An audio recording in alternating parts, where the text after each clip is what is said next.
नमस्ते BSTC second year. कैसे हो बच्चों? ठीक ना? चलो अब हम पढ़ाई करते हैं। आज हम यूनिट 7 का मूल्यांकन चैप्टर समझेंगे। इसके अंदर पहले हम मूल्यांकन की अवधारणा देखेंगे, फिर मूल्यांकन का अर्थ, मूल्यांकन की परिभाषा और मूल्यांकन की हमारी शिक्षण प्रक्रिया में क्यों आवश्यकता है इसको देखेंगे, और एक आदर्श मूल्यांकन के लिए हमें किन किन विशेषताओं को ध्यान में रखना चाहिए, इस पे चर्चा करेंगे। अच्छा, तो हम देखें मूल्यांकन को। शिक्षण और अधिगम प्रक्रिया के अंदर मूल्यांकन का महत्वपूर्ण स्थान होता है। मूल्यांकन के द्वारा शिक्षक यह जानने का प्रयास करता है कि उसने जिन उद्देश्यों को निर्धारित किया था उन उद्देश्यों की प्राप्ति कहाँ तक हुई है, और यदि नहीं हुई है तो वह उसके लिए प्रयास करता है। उसके प्रयास अनेक रूप से किए जाते हैं कि जैसे वो देखता है कि उसकी विषय वस्तु कहीं जटिल तो नहीं है, तो वो उसे सरल बनाने का प्रयास करता है। तो कभी वो देखता है कि उसकी शिक्षण प्रणाली या जो प्रविधियाँ उन्होंने यूज़ की है वो कहाँ तक बच्चों के समझ में आ रही है, और यदि नहीं आ रही है तो वो उसके अंदर उसको अलग अलग प्रविधियों के द्वारा सरल और सहज बनाने की कोशिश करता है। इस तरह से हम देखें तो मूल्यांकन अध्ययन और अध्यापन प्रक्रिया का बहुत महत्वपूर्ण अंग होता है। मूल्यांकन शिक्षक की भी मदद करता है, शिक्षक की पढ़ाने में मदद करता है, तो विद्यार्थियों की सीखने में मदद करता है।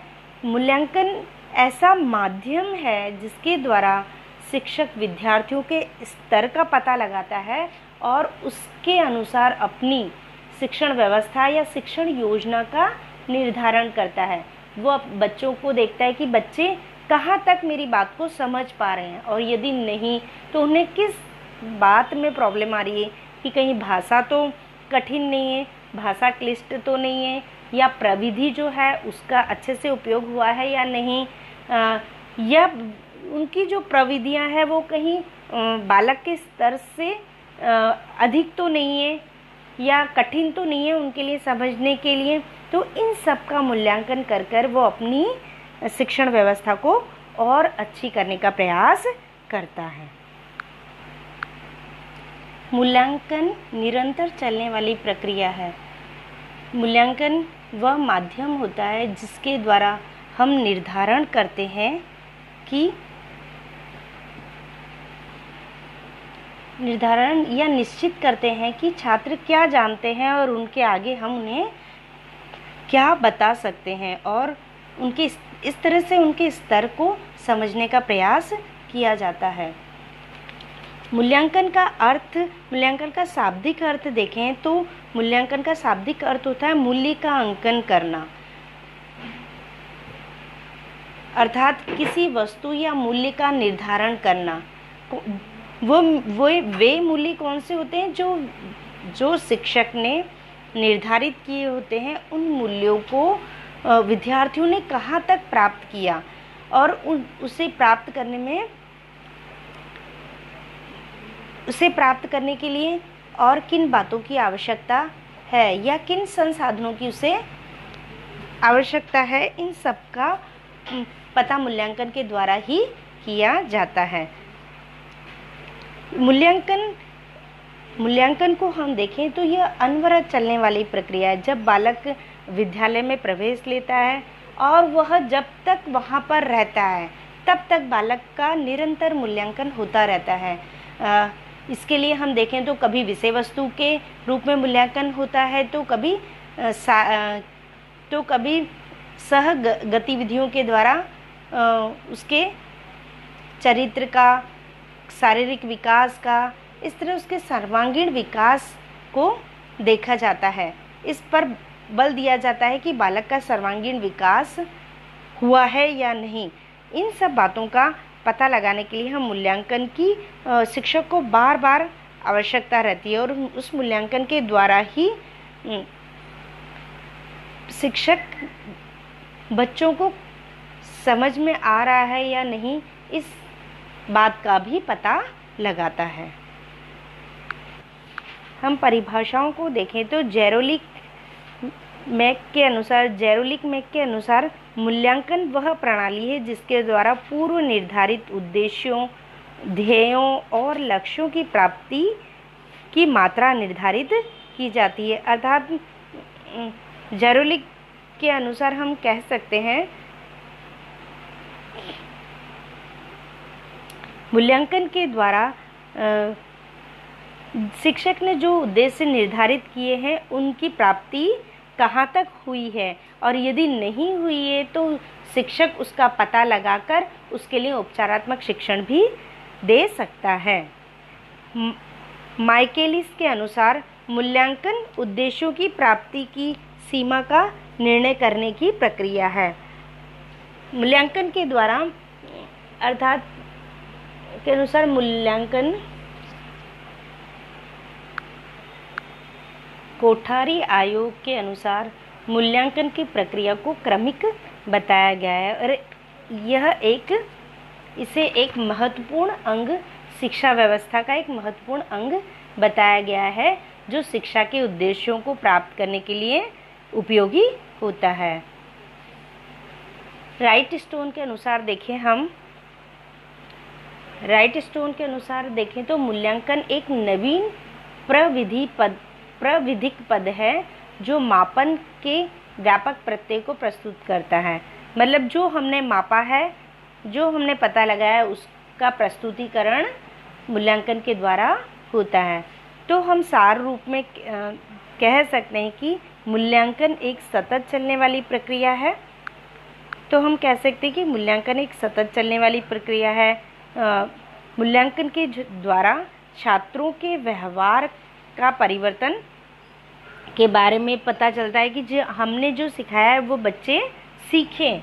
यदि बच्चे सीख जाते हैं तो उनके व्यवहार में परिवर्तन आ जाता है, मतलब वो चीज़ वो करने की एबिलिटी, योग्यता उनमें दिखाई देने लगती है। मूल्यांकन द्वारा ही ये चीज़ें संभव है। मूल्यांकन उद्देश्यों पर आधारित होता है। कोई भी मूल्यांकन होता है तो उसके साथ कोई ना कोई उद्देश्य निर्धारित होता है कि जैसे हमारा गणित का मूल्यांकन हो रहा है तो हम देखेंगे कि बच्चे को गणित के सवाल आ जाने चाहिए। यदि भाषा का मूल्यांकन हो रहा है तो हम देखेंगे कि बालक का उच्चारण शुद्ध होना चाहिए, बालक का भाषा पर प्रभुत्व कितना है, यह देख सकते हैं हम। इस तरह से मूल्यांकन उद्देश्य पर आधारित होता है। मूल्यांकन शिक्षण प्रक्रिया में विधियों को प्रोत्साहित करने वाला होता है। मूल्यांकन के द्वारा ही शिक्षक प्रविधियों के द्वारा अपनी विषय वस्तु को सरल और सहज बनाकर विद्यार्थियों के समक्ष रखता है, जिससे वह अधिक से अधिक अधिगम कर सकें। हम मूल्यांकन की आवश्यकताओं या महत्व को देखें तो मूल्यांकन शिक्षण अधिगम प्रक्रिया के अंदर मूल्यांकन एक महत्वपूर्ण अंग है। पहला हम देखें हिंदी शिक्षण के उद्देश्यों की प्राप्ति में सहायक। हम देखते हैं कि मूल्यांकन के द्वारा ही शिक्षण के हमने हिंदी भाषा के उद्देश्यों को जो निर्धारित किया है, जैसे कि बालक का उच्चारण शुद्ध होना चाहिए, वह उसका भाषा पर प्रभुत्व कैसा है, उसकी लिखने की क्षमता कितनी विकसित हुई है, वह भाषा का प्रयोग करने में कितना सक्षम हुआ है, इन सब उद्देश्यों को जो हमने निर्धारित किया है, इनकी प्राप्ति हुई है या नहीं, वह हम मूल्यांकन के द्वारा ही पता लगा सकते हैं। दूसरा हम देखें तो दूसरा है शिक्षण विधियों के चुनाव एवं प्रयोग में सहायक। मूल्यांकन के द्वारा शिक्षण विधियों का चुनाव करने में भी सहायता मिलती है। हम देखते हैं कि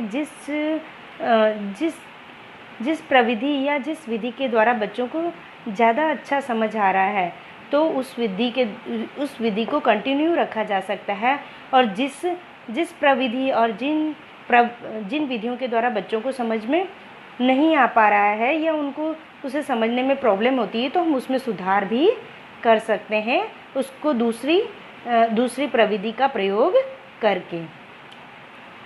छात्रों की प्रगति की जानकारी होती है। मूल्यांकन के द्वारा छात्रों की प्रगति के बारे में भी जाना जा सकता है कि यदि विद्यार्थियों के मूल्यांकन में अच्छे मार्क्स आ रहे हैं तो इसका अर्थ है कि वह विषय वस्तु को अच्छे से समझ गए हैं, और यदि उसमें दिक्कत हो रही है उन्हें तो उसका पता लगाकर और उसके लिए उपचारात्मक शिक्षण भी शिक्षक के द्वारा दिया जा सकता है। छात्रों को के अलग वर्गों में विभाजित करने में भी सहायक। मूल्यांकन के द्वारा बालकों के अलग अलग स्तर के बारे में पता चलता है कि बच्चे एवरेज बच्चे किस तरह के हैं, या उन्हें कौन सा टॉपिक समझ में नहीं आ रहा है और किस विषय में उनको अधिक दिक्कत है, इस बात का पता लगाकर उनके लिए अलग अलग शिक्षण की व्यवस्था की जा सकती है और उनकी इन त्रुटियों को, इन कमियों को दूर किया जा सकता है उपचारात्मक शिक्षण के द्वारा।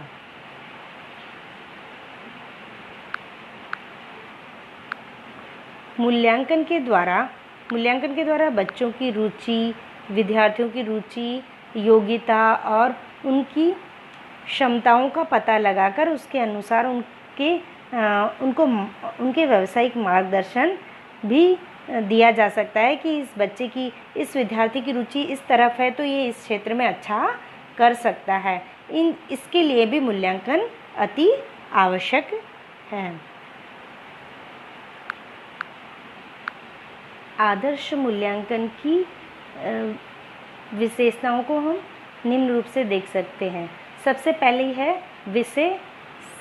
है वस्तुनिष्ठता। वस्तुनिष्ठता से तात्पर्य यह है कि हमारे मूल्यांकन में ऐसे प्रश्न सम्मिलित हो जिनके उत्तर संदिग्ध न हो, मतलब अर्थात ऐसे प्रश्नों का समावेश करना चाहिए कि जिनके दोहरे उत्तर न हो, स्पष्ट और सटीक उत्तर हो। ऐसे ही प्रश्नों को अपने प्रश्न पत्र में सम्मिलित करना ही वस्तुनिष्ठता कहलाती है। विश्वसनीयता। दूसरा देखें तो विश्वसनीयता से तात्पर्य यह है कि किसी परीक्षण को बार बार किया जाए तब भी उसका रिजल्ट एक ही है, उसका परिणाम एक ही हो, वो अलग अलग बार कंडक्ट करने के बाद भी उसकी विश्वसनीयता में कोई कमी न हो, तो उसे ऐसे परीक्षण को हम विश्वसनीय परीक्षण कहेंगे। इसके अंदर कोई भी शिक्षक उस रिजल्ट परिणाम को, प्रश्न पत्र को चेक करे तो उससे अंक देने में कोई प्रॉब्लम ना हो, यही उसकी विश्वसनीयता होती है। अगला देखें तो विभेदकारिता। हमारा प्रश्न पत्र या हमारा मूल्यांकन ऐसा होना चाहिए जिसमें सभी प्रकार के बच्चों का ध्यान रखा जाए और सभी प्रकार के बच्चों के लिए प्रश्न उपलब्ध हो। ऐसा हमारा जो प्रश्न पत्र है इस तरह का बनना चाहिए कि जिसमें मेधावी बच्चों के लिए भी प्रश्न हो, तो सामान्य वर्ग के बालक भी उसे कर सके और पिछड़ा बालक भी उसको करने की कोशिश कर सके। इस तरह के सभी तरह के प्रश्नों को समावेश उसके अंदर किया जाना चाहिए। यह विभेदकारिता को प्रदर्शित करता है। व्यापकता से तात्पर्य है कि पूरे कोर्स का समावेश किया जाना चाहिए। जब हम मूल्यांकन कर रहे हैं तो उसमें हमारे सिलेबस का कोई भी पार्ट छूटना नहीं चाहिए। सभी महत्वपूर्ण बिंदुओं का समावेश करके मूल्यांकन किया जाना चाहिए। वैधता से तात्पर्य है कि जिस उद्देश्य के लिए हमने ये परीक्षण बनाया है, जिस उद्देश्य को लेकर हमने परीक्षण को तैयार किया है, जैसे रुचि, बुद्धि, वह उस चीज़ का अच्छे से मापन उसके द्वारा किया जाना चाहिए, तभी वह परीक्षण वैध कहलाता है। स्पष्टता, हमारे जो मूल्यांकन के अंदर जो प्रश्न होते हैं वो स्पष्ट होने चाहिए, उनकी भाषा सरल होनी चाहिए, सहज होनी चाहिए, पठनीय होनी चाहिए और उसे समझने में बच्चों को दिक्कत नहीं होनी चाहिए। ऐसी भाषा का प्रयोग हमें करना चाहिए जिससे हमारा मूल्यांकन में स्पष्टता का पक्ष दिखाई दे। व्यावहारिकता तथा उपयोगिता, हमारा मूल्यांकन व्यवहारिक और उपयोगी होना चाहिए, जो समय, काल और वातावरण के अनुरूप होना चाहिए, जो ऐसे प्रश्न नहीं सम्मिलित करने चाहिए कि जो जीवन में अनुपयोगी हो। अगला है हमारा मानकता। शिक्षा में मानकता का हमारा जो मूल्यांकन होना चाहिए वो मानक होना चाहिए, जिससे वह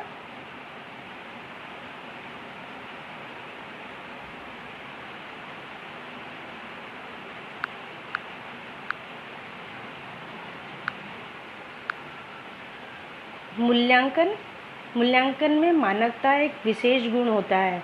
इस गुण के द्वारा ही हम जिस उद्देश्य की प्राप्ति करना चाहते हैं उस उद्देश्य को आसानी से प्राप्त कर सकते हैं।